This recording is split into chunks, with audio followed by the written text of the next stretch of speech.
Graphic design basic to advance course করলেই ঘরে বসে বেডরুমে বসে লক্ষ টাকা ইনকামের সুযোগ। ফ্রিল্যান্সিং করে ঘরে বসে লাখ টাকা ইনকামের সুযোগ। না ভাই, আমি আপনাকে এই ধরনের বিজ্ঞাপন দিতে আসিনি। আমি আসছি আপনাকে সুন্দর একটা পরামর্শ দিতে। পরামর্শটা কি?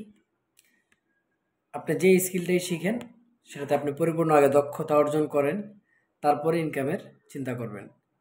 না শিখে ইনকামের চিন্তা করা একেবারেই বোকামি। আমার graphic design basic to advance কোর্সে আপনি চাইলে এনরোল করতে পারেন। করলে আপনি কি কি সুযোগ সুবিধা পাবেন সংক্ষিপ্ত আকারে আপনাকে আমি একটু বলে দিচ্ছি। এক নম্বর হচ্ছে হলো, আমি যা পারি তা শিখতে পারবেন। আমি আপনাকে একেবারে বলবো না যে আমি আপনাকে এ টু জেড দুনিয়ার সব কিছু শিখিয়ে দিব, এই কথা আপনাকে আমি কখনো বলবো না। তবে আমি এইটুকু বলবো যে আপনি আমার এই কোর্সটি করলে আমি যা পারি আপনি তা পারবেন। এবং আমি আপনাকে একটা ক্যাটাগরি নিয়ে শেখাবো না, আমি আপনাকে অল সাবজেক্ট নিয়ে শেখাবো। আপনি যেটা এই বিষয়ে পারদর্শী হবেন, এক্সপার্ট হবেন, দক্ষতা অর্জন করবেন, সেই সেক্টরে আপনি কাজ করবেন। আশা করি ভালো কিছু করতে পারবেন। ভালো থাকেন, সুস্থ থাকেন। আসসালামু আলাইকুম রহমতুল্লাহ।